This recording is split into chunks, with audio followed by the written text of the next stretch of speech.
Glass बनाने के लिए हम लोग जो है इंडस्ट्री में एक फर्नेस का यूज़ करते हैं। उस फर्नेस की मदद से ग्लास के रॉ मटेरियल को मेल्ट करते हैं। मेल्ट करने में क्या होता है कि हमें हीट की ज़रूरत पड़ती है, और हम लोगों ने देखा कि या तो नेचुरल गैस की मदद से या फ्यूल ऑयल की मदद से हम लोग हीट को जनरेट करते हैं, और वो हीट ट्रांसफ़र होता है रॉ मटेरियल में, और रॉ मटेरियल मेल्ट कर जाता है। तो इस प्रोसेस में क्या होता है कि बहुत सारे हॉट गैसेस बनते हैं फर्नेस के अंदर। जो टैंक फर्नेस होते हैं या पॉट फर्नेस, उसके अंदर बहुत सारे गैसेस बनते हैं, और उस गैस को यदि हम लोग डायरेक्टली निकाल देंगे, जो कि पुराने ज़माने में होता था, तो जो प्रोसेस हमारा है वो काफ़ी कॉस्टली हो जाएगा। यदि गैस को हम लोग डायरेक्टली निकाल देंगे तो उस गैस का टेम्परेचर काफ़ी ज़्यादा होता है, तो हमारा जो प्रोडक्शन का कॉस्ट हो जाएगा वो काफ़ी ज़्यादा एक्सपेंसिव हो जाएगा, और जिसके के कारण जो प्रोडक्ट निकलेगा वो काफ़ी हमें सेल्स कॉस्टली करना पड़ेगा। तो इससे बचने के लिए क्या है कि हम लोग चाहते हैं कि कोई ऐसे टेक्निक का यूज़ करें जिससे कि हम मैक्सिमम हीट का यूटिलाइजेशन कर पाएँ। तब हम लोग उस हीट का यूटिलाइजेशन के लिए या उसके प्रोडक्शन कॉस्ट को डिक्रीज करने के लिए एक टेक्निक का यूज़ करते हैं, जिसको कि हम लोग कहते हैं हीट रिकवरी यूनिट या हीट रिकवरी सिस्टम।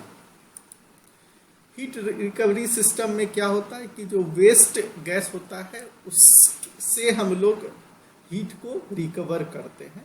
इस यूनिट का नाम होता है वेस्ट हीट रिकवरी यूनिट या WHRU।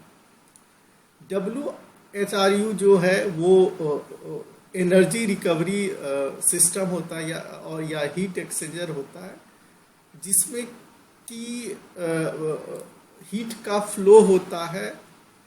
जो वेस्ट गैस निकलते हैं वो हाई टेम्परेचर के निकलते हैं, और किसी दूसरे प्रोसेस में हीट का फ्लो होता है, और उस प्रोसेस से हम लोग हीट को एक्सट्रैक्ट करते हैं और फर्दर यूज़ करते हैं उस हीट का।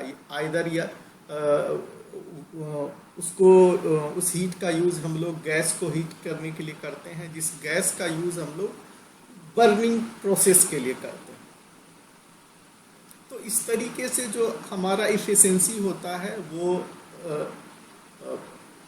बढ़ जाता है, साथ ही साथ प्रोडक्शन कॉस्ट भी डिक्रीज हो जाता है।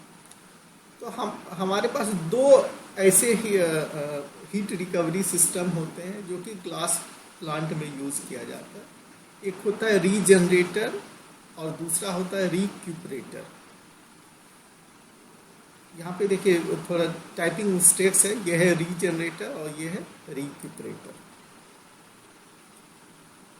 तो बेसिकली रिक्यूपरेटर में क्या होता है कि रिक्यूपरेटर एक स्पेशल टाइप का हीट रिकवरी सिस्टम है, जिसमें कि काउंटर फ्लो होता है गैस का।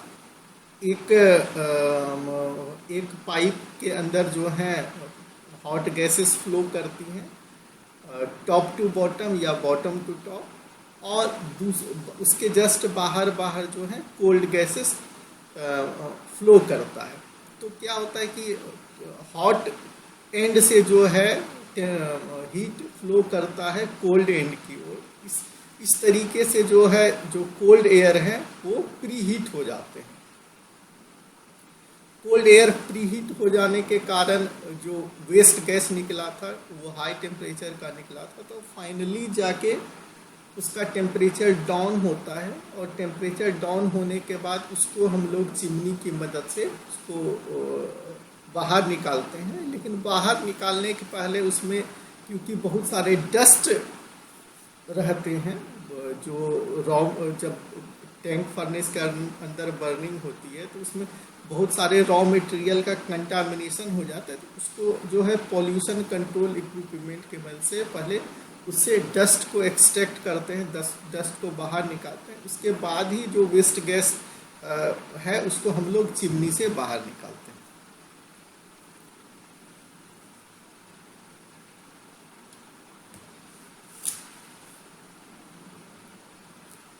और इस सिस्टम रिक्यूपरेटर के अंदर से जो कोल्ड एयर हम लोग चार्ज किए वो प्री हीट हो गया, और प्री हीट होने के बाद हम लोग इसको कंबसन के लिए यूज़ करते हैं। और क्योंकि कंबसन में प्री हीटेड एयर हम लोग उपलब्ध कराते हैं, तो क्या होता है कि कंबसन के दौरान जो एयर को हीट होना होता है वो टेम्परेचर का लॉस नहीं होता है, वो हीट का लॉस नहीं होता है, इसलिए वहाँ भी बेनिफिट्स होता है। इस तरीके से हमें एक एनर्जी इफिशिएंट सिस्टम मिलता है और कॉस्ट ऑफ द प्रोडक्शन हमारा डिक्रीज होता है।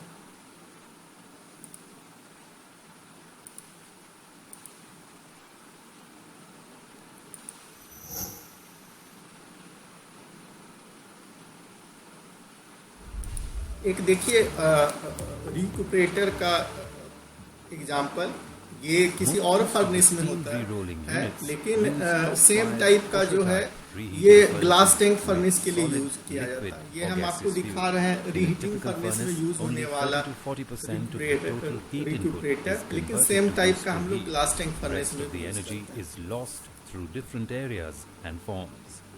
The waste flue gas loss forms the major loss in a reheating furnace, which accounts for 30 to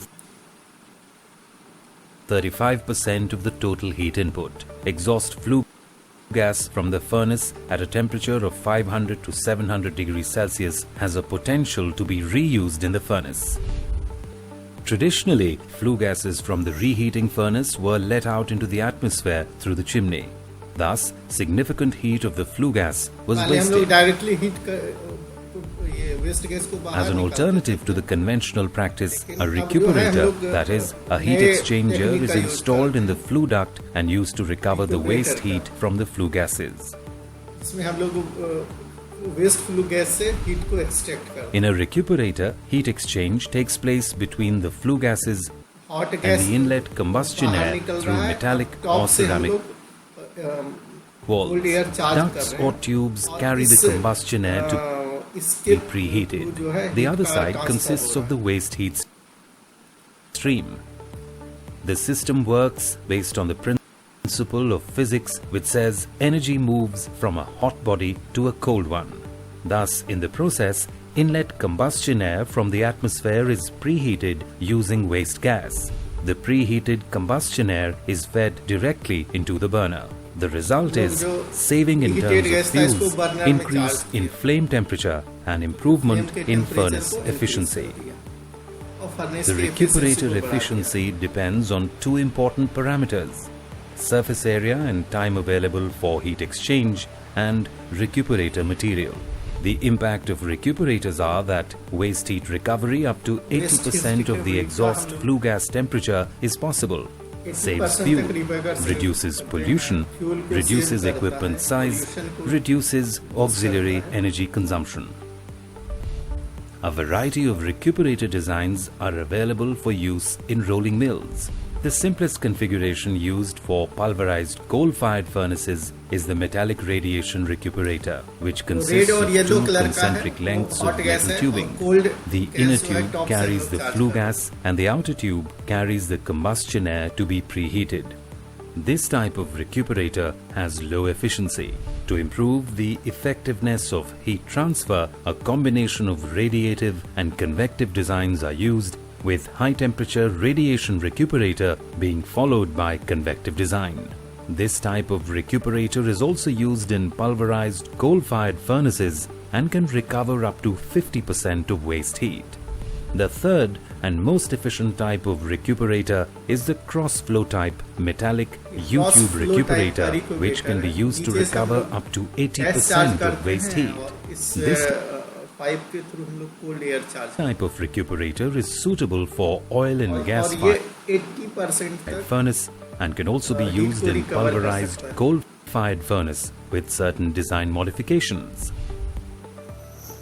Every 20 degrees Celsius increase in combustion air preheat temperature leads to saving of fuel by 1%.